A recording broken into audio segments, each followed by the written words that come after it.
اور آپ نے جس طریقے سے ملکی معیشت کو نقصان پہنچایا، بین الاقوامی سطح پہ پاکستان کے تعلقات کو نقصان پہنچایا، آپ نے دوست ممالک سے پاکستان کے تعلقات خراب کیے کیونکہ آپ مصروف تھے گھڑیاں کٹھی کرنے میں، انگوٹھیاں کٹھی کرنے میں، فائلوں کو پہیے لگانے میں. اب میں اس طرف آنا چاہتا ہوں کہ جو ملک دشمن قوتیں اس وقت سرگرم ہیں، اور دیکھیے یہ کوئی راکٹ سائنس نہیں ہے، یہ پتہ کرنے کے لیے کہ آج کی 2024 کی سچویشن کو 1971 سے کس طرح ملایا جا رہا ہے، کون ملا رہا ہے، ان کا ایجنڈا کیا ہے، بالکل کلیئر ہے. یہ وہ لوگ ہیں جو کہتے ہیں کہ خان نہیں تو پاکستان نہیں، نعوذ باللہ. میں پہلے بھی کہہ چکا کہ پاکستان تا قیامت رہے گا انشاءاللہ تعالی، اور پاکستان 27ویں رمضان کی شب مارز وجود میں آیا تھا. اس پاکستان نے ترقی کرنی ہے، اس پاکستان نے آگے بڑھنا ہے، اس پاکستان نے اقوام عالم میں اپنا مقام بنانا ہے. تو یہ آپ کی جو 4-5 پوسٹیں آپ کر دیتے ہیں 1971 اور اپنے آپ کو شیخ مجیب سے ملا دیتے ہیں، اس کا مقصد کیا ہے؟ اس کا مقصد وہی ہے جو ہمیشہ ہوتا ہے، اور یہ ان کے منہ سے نکلا تھا. آپ کو یاد ہوگا کہ بانی چیئرمین پی ٹی آئی نے جب ایک جگہ اپنے خیالات کا اظہار کیا تو انہوں نے کہا کہ میں نہ رہا تو پاکستان خدا نہ خواستہ یہ ٹوٹ جائے گا.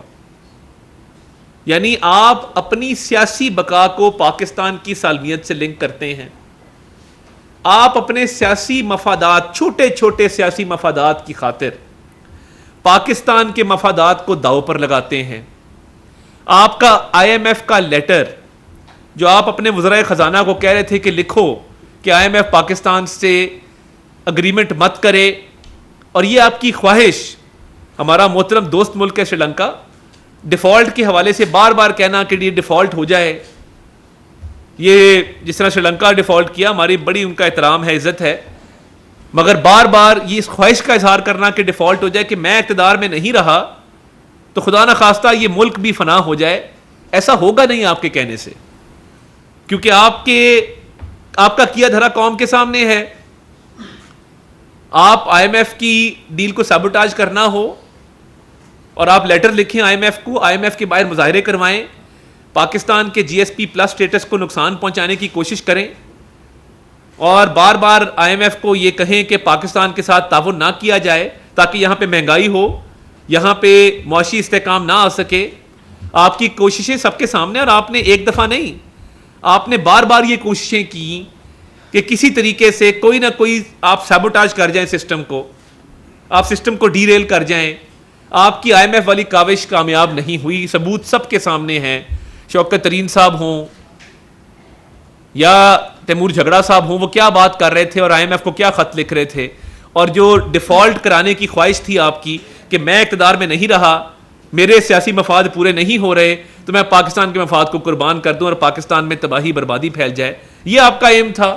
اس کے بعد جی ایس پی پلس کے حوالے سے آپ کی سازش، سائفر کے حوالے سے آپ کی سازش، کہ آپ نے بھرے مجمع میں وہ سائفر اٹھایا اور آپ نے پاکستان کے بین الاقوامی سطح پہ تعلقات کو خراب کرنے کی کوشش کی. نہ صرف یہ، آپ نے ملک دشمن قوتوں کا فائدہ کیا، پاکستان کی جھگ ہسائی کیا آپ نے پوری دنیا کے اندر. ہمارے دشمنوں نے اس پہ آرٹیکلز لکھے، اس پہ پروگرامز کیے، اور آپ بعد میں شرمندہ بھی نہیں ہوتے ایسی باتوں پہ کہ آپ نے وہ سائفر کی کہانی گھڑی تھی. آپ کی آڈیو موجود ہے کہ ہم نے اس کے ساتھ کھیلنا ہے، ہم نے کھلواڑ کرنا ہے. کیا قومی سلامتی اور فورن پالیسی کھیلنے کے لیے ہوتی ہے؟ میں یہ کہنا نہیں چاہتا تھا، مگر آپ کے دور میں جب آپ نے تحائف بیچے، آپ نے دوست ممالک کے ساتھ تعلقات خراب کیے. اللہ، دوست ممالک عزت کر رہے ہیں، دوست ممالک سرمایہ کاری کی باتیں کر رہے ہیں.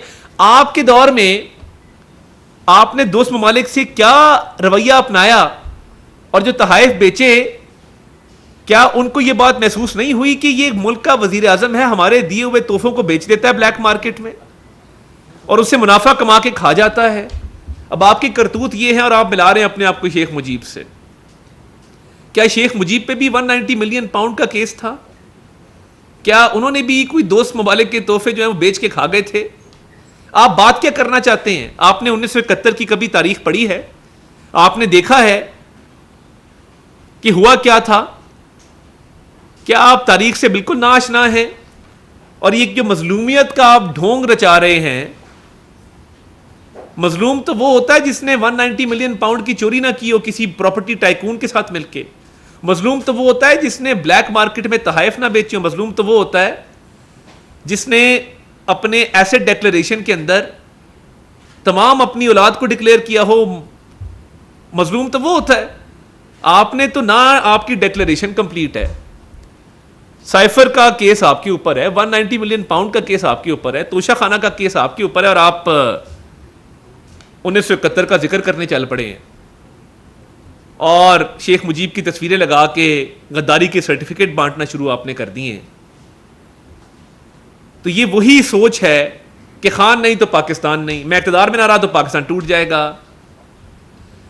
اقتدار کا نشہ جو جب ٹوٹتا ہے نا، کیونکہ یہ اب اقتدار کا نشہ ٹوٹنا شروع ہو گیا ہے، جیل میں بیٹھے اب تھوڑی مدت گزری ہے، تو وہ اقتدار سے جو دوری ہے اس نے اب مجبور کر دیا ہے کہ ملک کے ٹوٹنے کی باتیں کرنا شروع کر دو، اور 1971 کو غلط رنگ میں پیش کر کے یہ بات شروع کر دو کہ جی ابھی بھی وہی حالات ہیں، اور اپنا موازنہ جو ہے وہ شیخ مجیب سے کرنا شروع کر دو.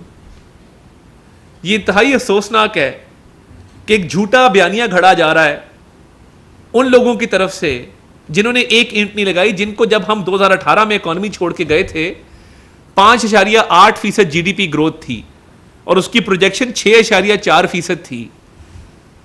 آپ جب آئے آپ نے کووڈ میں بیس لائن نیچے کی اور آپ نے کہا جی ہم تو تھوڑا سا ہم نے اس میں امپروومنٹ کیا. آپ کے پورے دور میں G D P growth minus میں رہی ہے، اور آپ نے جس طریقے سے ملکی معیشت کو نقصان پہنچایا، بین الاقوامی سطح پہ پاکستان کے تعلقات کو نقصان پہنچایا. آپ نے دوست ممالک سے پاکستان کے تعلقات خراب کیے کیونکہ آپ مصروف تھے. آپ مصروف تھے گھڑیاں کٹھی کرنے میں، انگوٹھیاں کٹھی کرنے میں، فائلوں کو پہیے لگانے میں، القادر ٹرسٹ بنانے میں، مال و دولت کٹھا کرنے میں، سائفر کا کھلواڑ کرنے میں، سائفر سے کھیلنے میں.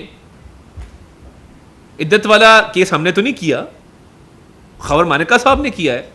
کیوں کیا ہے؟ آپ یہ ساری چیزیں کر رہے تھے مگر ملک کی تعلقات جو بین الاقوامی سطح پہ اس کی آپ کو پرواہ نہیں تھی. آپ یہ ساری چیزیں کر رہے تھے مگر آپ کو ملک کی معیشت کی پرواہ نہیں تھی. آج آپ ملک کے ٹوٹنے کی باتیں کرتے ہیں کہ میں مظلوم ہوں، تو یہ مظلومیت کہنے سے نہیں ہوتی ہے. اور آپ جس طریقے سے اس ملک کی بنیادوں کو کھوکھلا کرنا چاہتے